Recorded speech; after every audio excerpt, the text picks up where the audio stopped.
Hey guys, Robbie Ray here again on the GM 3.6 motor. As you can see, we got one of the heads off. I'll get into that in a second because it has bent valves.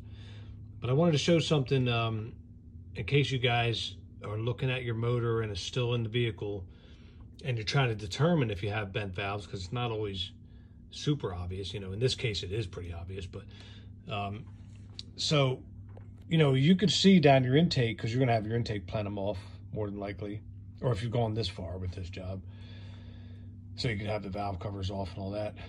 As you can see right here, hang on, so if the lobes to your cam are pointing up, you see how they are pointing up?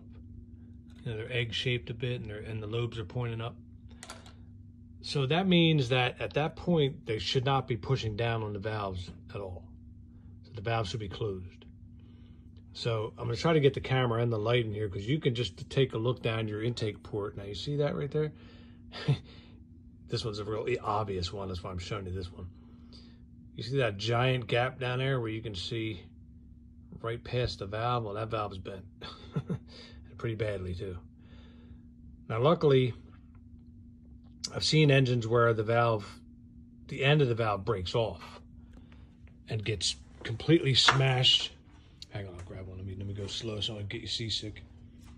I'm gonna show you a couple of these bent valves, because now we have one of the heads off. By the way, both of these heads got to come off. So you might want to think about this before you, you know, get involved in this thing if you want to go that far. But let's see.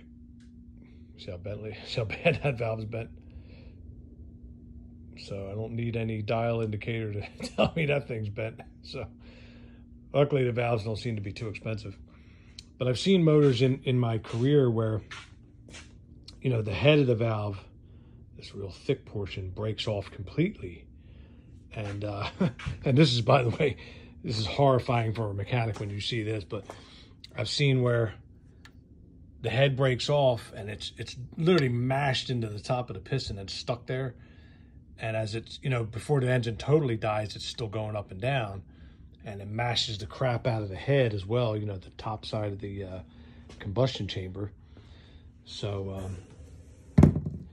so just so if it were me, and you know, I did this already, but I'm just trying to advise you guys, look down all those ports. You're not going to see the exhaust side, but they're a lot smaller. In fact, I don't even think any of these exhaust ones are even bent, but we're going to do them all anyway, because they're pretty cheap. And then we can do valve seals and everything else. Hang on, I'll show you. So you see that there's the two intake valves I have out right there. I see the exhaust valves are quite a bit smaller. So I get the feeling that they might have cleared. But, or, you know, of course you could take the exhaust manifolds off and check, but that's going to be a lot tougher, especially in the car. But yeah, I would take a peek down there, because if you see one of those snapped off completely, I would say you're probably looking at, you know, unless you want to go deep enough to do a piston and get the, you know, the top of the head, you know, the head surface where the combustion chamber is going to be all dinged and mashed up, so the whole head would have to be replaced in that case. So if you see that, you might want to just consider getting like a whole long block or something like that. But this is kind of where we're at so far. Just want to make a multi-part series so you guys can see some of this. You know, like I said, everybody says you could do it in the vehicle, which I'm sure you can. But once I realized these heads got to come off and all, I thought, in my case, since I have a lift, I thought it was much easier to drop it down. I'll show you. Oh, I did find a little bit of spalling on these cam journals. Let me see if I can get the flashlight right. Hang on.